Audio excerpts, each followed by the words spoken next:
Hello and thank you for joining us on another edition of Journalist Hangout. I'm Ayodele Uzubaku. Today on the program, Governor's Minister trade blames over looted palliatives as hoodlums parade Nigerian cities in search of COVID-19 palliatives. Army claims Lagos government invited it to intervene in the NSAS crisis, denies shooting protesters at Lekki as Lagosians urge police to return to work. I'll be hanging out with Babajide Kolade Utitoju, Gani Kairi Balogun, and Olabisi Deji Fodutile. So if you're ready, let the hangout start now.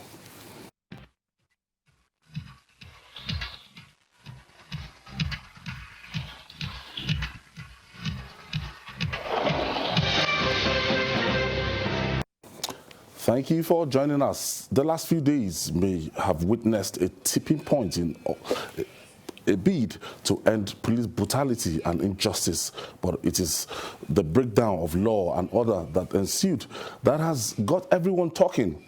Key among those speaking up are members of the Nigerian Governors Forum and Ministry of Humanitarian Affairs, trading blames on looted COVID-19 palliatives meant for distribution to the masses.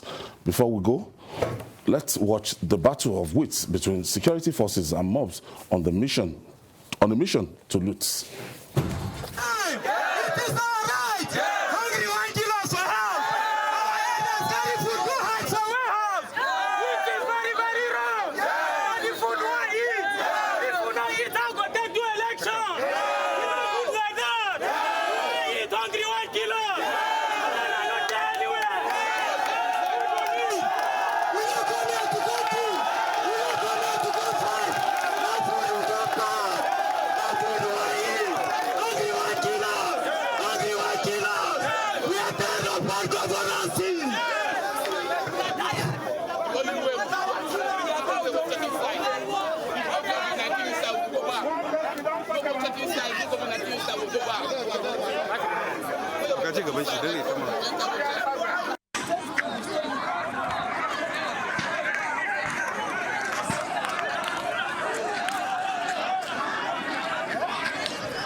Shooting is the last thing.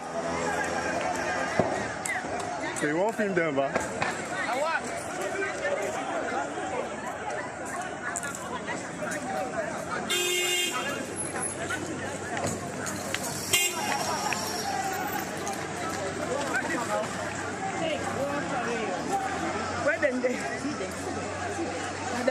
This is Command and Staff College, Nigeria Customs Command and Staff College. They have decided to invade Nigerian Customs Command and Staff College.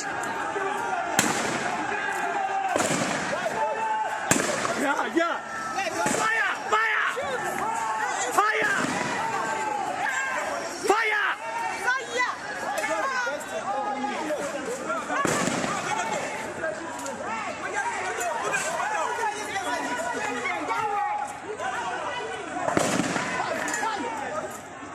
Yes.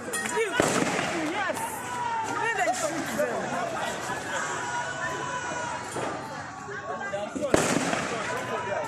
You can hear the sound of the gun. You can hear the sound of the gun. They have invaded Nigerian Customs and Command College. May God help us. There is no iota of anything here. There's no rice. There's no palliative here. But you can see that they have invaded us here for no just cause. They have said that all the officers' cars here, that they are seized vehicles. And that is why they have invaded us. Meanwhile, this is just hostel. You can see them over the fence.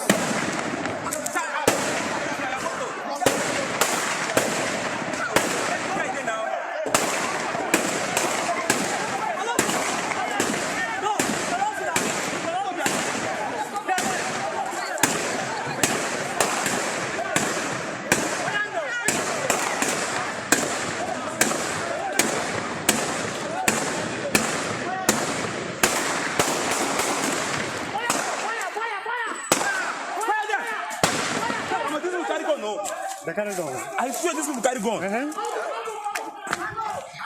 Go on, enter them now. Hey, these people carry. This guy will carry my car key. Yeah, this now. Me myself, I don't know how to go and put back into my laptop. Hello, Daddy. Hello. Nigerian Customs Commander Staff College located in Gwagwalada. And looking at this, it seems these people are so desperate. A clip before we played that time, it was as if those ones, they were fighting for their human rights, or their rights. Yes, their right to loot that place. They were standing with the military guys. He was talking like a student union leader addressing students in the heat of their looter struggle. But yes, it's the right of everyone to have good governance, to be secure.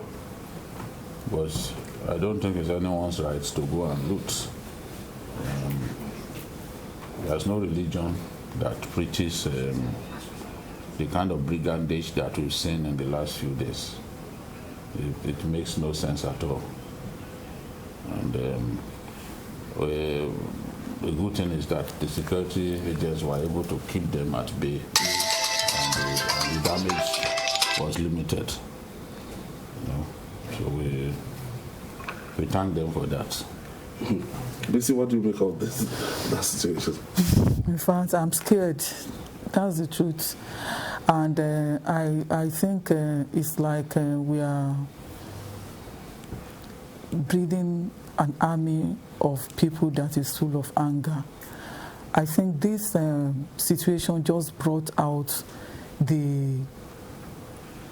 I don't want to describe it as the hunger in us. The beast. I don't want to use the word beast, but it's like it brought out the beast in people. The worst in us.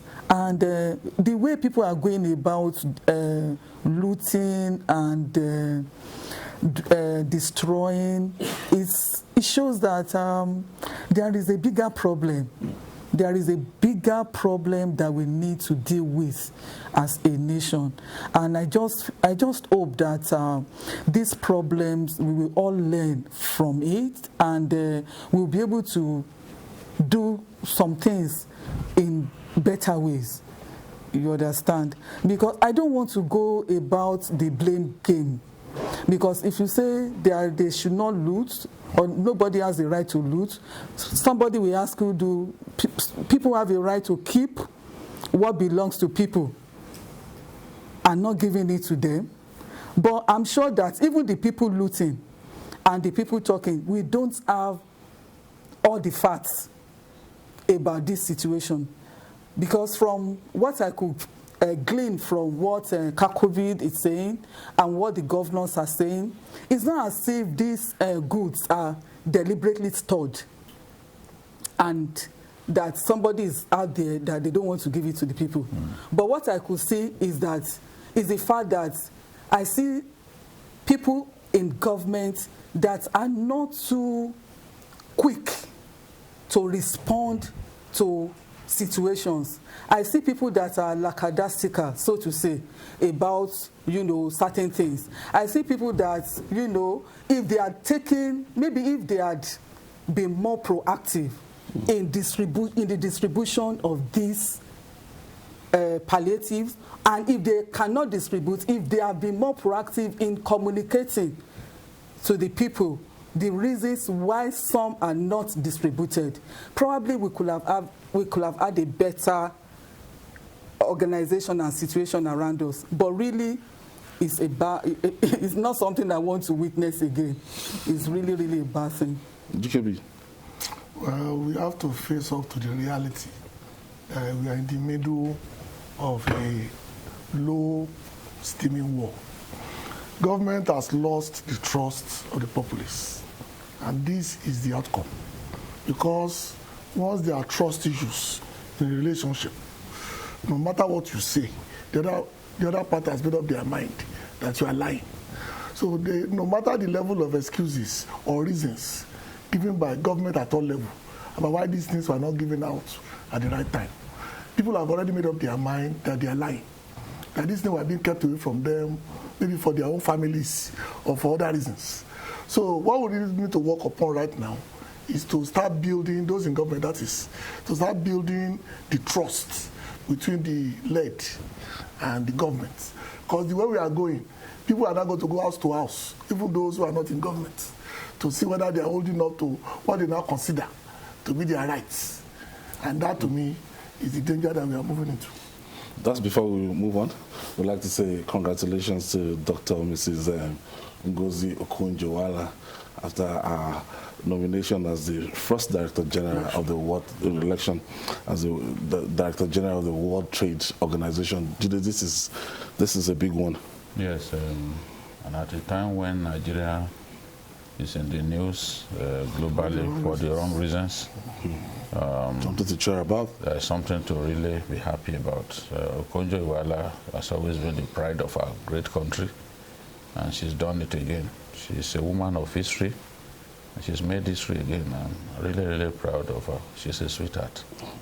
Busy, first black woman. You should expect me to be very proud of her. Yes. And I even want to say it publicly that she's been my mentor, you know, secretly. And I love the fact that, you know, she's always pushing herself out there.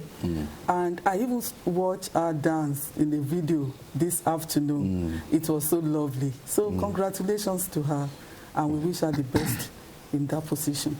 GKB, she did excellently well as Minister for Finance under General Coordinating Minister for the Economy. And at the point in time, she was also the Foreign Minister. Yes, towards the end of Obasanjo's administration. She was also a chair in Harvard at a point in time, and she also worked for numerous international organizations.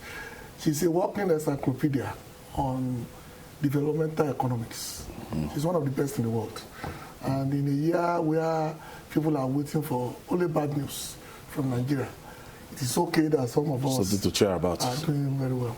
In the midst of this, now let's go back to our talking points. In the midst of this, Babajide, governors, minister, trade blames over this ordering of this palliative. But who is really to blame? You see, when you look at this whole thing,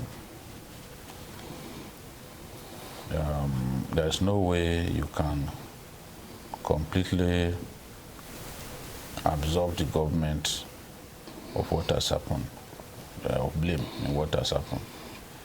COVID came up with the idea of reaching out to about 10 million Nigerians. Even that, given the population of our country, you will know that despite COVID's good intentions, the people who needed to be assisted during the COVID-19, at the height of the COVID-19 crisis, were certainly more than 10 million. Governments were expected to bridge that gap. These guys, these business people were only trying to help. But it was until June that actual distribution to states began. And what some of these governors are saying is, look, these people wanted to be physically present during the official flag off. And so they could not, even when they took delivery of those items, they could not on their own begin to share, because they asked to be allowed to be present when the sharing will begin. Secondly, even as we speak, some of the states were yet to receive their full package. Yes. So they were waiting for the full package to come, and then they can distribute. For example, Osun State, they are yet to receive their rice, for example. So in such a situation, if they had some package, they will say, oh, these guys have not given us everything for us to have record taken, and then we are clear that all that COVID plan to give us, they have given us, and then we can begin the process of sharing and all that. But if you ask them, if you ask the federal authorities, for example, what's going on, they will tell you that, look, we gave palliatives to states and we expected them to go ahead and share. But it's not only palliatives from the federal government that we are talking about. We have the ones from COVID. For example, the warehouse in Maza that they broke into, the palliatives were from COVID. They are not even the ones from the Humanitarian Affairs Ministry. Look at the example of the Sokoto governor. The Sokoto governor said the minister wanted to be physically present. That on at least 5 occasions, she was telling them, please don't share. That's the one for federal government to don't share. I want to be there. And that it was at the 5th occasion that she chose a date. So you can see that there were delays here and there. And you look at our people are starving. Why did we have to delay so much? I heard the Lagos governor saying, well, the process of sharing has begun, that it was this NSAS protest that stalled the thing. But that was not the initial explanation that we got for what happened. Because if COVID delivered these items since September, between COVID and the state government, a decision have been taken to let us share this thing to our people. Because there are so many hungry people out there, and you can see the rage of hungry people. Nobody is permitting or is condoning what has happened. But did we also behave in the right way? We, the people in government, did they really behave in the right way? I think that they should share the blame. And we can see some of those things were even diverted and sold in some states. You know, like the clip that we saw yesterday. The palliatives meant for Benue State taken to Kano to sell in the open market. So we've really treated our people badly. We should treat our people with greater respect. And once you didn't do that, people were aware that those palliatives were somewhere. They began looking for ways to break those warehouses open and take what they think belonged to them. But of course, they were also stealing what did not belong to government. Missy, now 7 custom command attacked. 1 officer killed, Ogun 1, Idiroko, Jigawa, Adama, Kwara, and Edo command were successfully attacked. What is this attraction about the customs? I think it's the people doing this have, let me put it this way, maybe they have a beef against the customs and probably uniformed people in general. Don't forget the fact that, you know, customs are the people that usually arrest those who smuggle goods and rice and all this rice that these people think they need, and probably they've already seen the custom people as their enemies, preventing them from having access to many of the goods that have been banned from the country. You know, there are a lot of items that are banned, and these people, they smuggle them in and stuff like that. So I think that could be the reason why the customs have been their targets. And don't also forget the fact that in the past, we've also had cases of clash between some communities and customs people, resulting in deaths, you know, in a few of the cases. Probably this could be the reason why they are targeting them.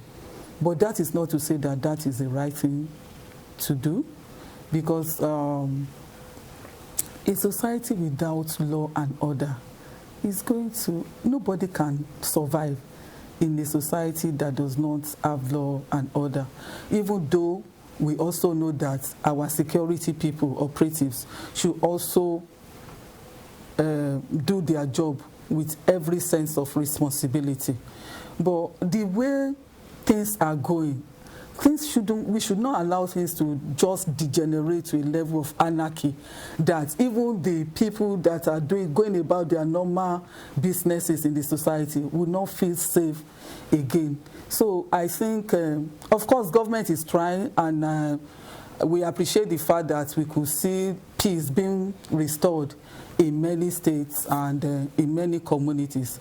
I just feel that those in authority should intensify efforts so that we can totally go back to our normal life of living at peace with one another. GKB, when you see the formation, custom formation, but when they went to the staff college, it's just a training school. They don't know the difference. You must remember that in a state of anarchy, the mob had no brain. It moves in a mass movement, consuming everything on its path. And that's when you know that you are truly in a state of anarchy. These people don't care. What they did was to put two and two together. Where are the palliatives in warehouses? Which custom organization or which uniform organization is known for seizing rice? Yes. Customs. For having big warehouses. And then where do they keep it? In their warehouses. 2 + 2, 4. Let's go to custom warehouses. Like I said, you don't expect a mob. You can't put rhyme or reason to mob action. Most of the time it's senseless. Because in the process while doing that, they're also harming themselves in the long run. But at that point in time, when the blood rushes to the head, they do whatever they can to destroy whatever. It's when everything has calmed down that we now see the reason why it's not the best to destroy, to cut your nose, because you want to spite your face. If you see the successes that they recorded, some of the earliest attacks on custom formations that we saw, they were able to come away with so many bags of rice. So yes, because in all the custom formations, especially the ones located not far away from the border, whether in Katsina or Lagos, the warehouses are bursting at the seams with bags of rice, with gallons or jerrycans of groundnut oil, and then seized Tokumbo cars that are waiting that they are waiting for directive from Abuja to auction.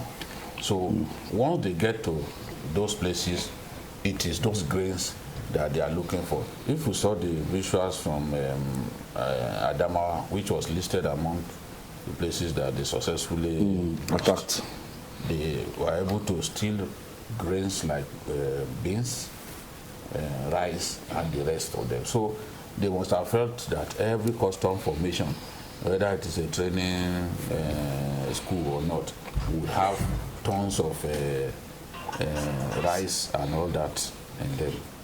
So this, in my view, was the reason they were going to all those places. We'll take this break. When we come back, we'll talk more. This is Journalist Standout.